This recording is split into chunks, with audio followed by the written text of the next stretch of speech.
పాకిస్తాన్ వక్రబుద్ధి ఏమాత్రం మారడం లేదు. బోర్డర్లో బరి తెగించి వ్యవహరిస్తూనే ఉంది.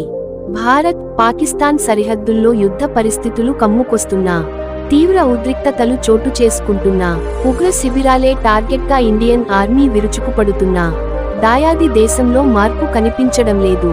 గత కొద్ది రోజులుగా జమ్మూ కశ్మీర్ సరిహద్దుల్లో పాకిస్తాన్ కాల్పుల విరమణ ఒప్పందాన్ని ఉల్లంఘిస్తూనే ఉంది.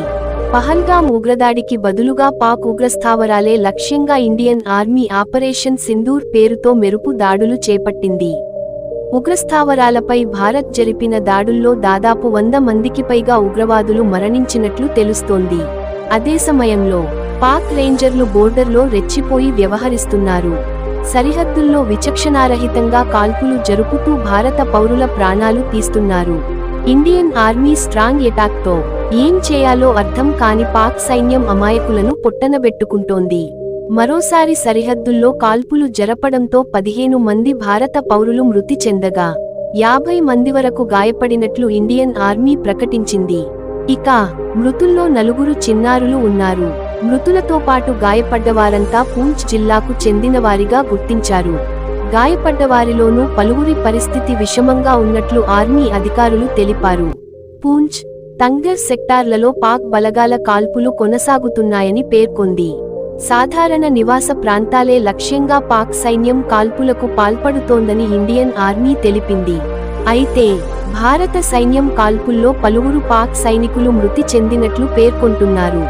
మొత్తంగా ఆపరేషన్ సింధూర్తో పహల్గామ్ ఉగ్రదాడికి భారత్ స్ట్రాంగ్ కౌంటర్ ఇవ్వగా, ఎల్ఓసి వెంట గ్రామాలపై విచక్షణారహితంగా కాల్పులు జరుపుతూ పాక్ తన కుట్ర బుద్ధిని ప్రదర్శిస్తోంది. ఆపరేషన్ సింధూర్ తర్వాత 2వ రోజు జమ్మూ కాశ్మీర్లోని కుప్వారాలోని కర్నా ప్రాంతంలో పాకిస్తాన్ సరిహద్దుల్లో మరోసారి కాల్పులకు బరితెగించినట్లు భద్రతా బలగాలు వెల్లడించాయి. నిరంతరం కాల్పులు జరుపుతుండటంతో ఆర్మీ వెంటనే స్పందించి వారికి తగిన గుణపాఠం చెబుతోంది. అయితే పాక్ సైన్యం కాల్పుల్లో పలువురు ఆర్మీ సిబ్బంది కూడా మరణించారు. వాస్తవాధీన రేఖ వెంట కుప్వారా, బారాముల్లా, ఉరి, అఖ్నూర్ సెక్టార్లలో పాక్ కాల్పులకు దిగింది. కాల్పులతో పాటు ఆర్టిలరీ గన్స్ను కూడా పాక్ సైన్యం ప్రయోగించినట్లు అధికారులు తెలిపారు. పాక్ కవ్వింపు చర్యలను భారత్ సమర్థవంతంగా తిప్పికొట్టిందని పేర్కొన్నారు.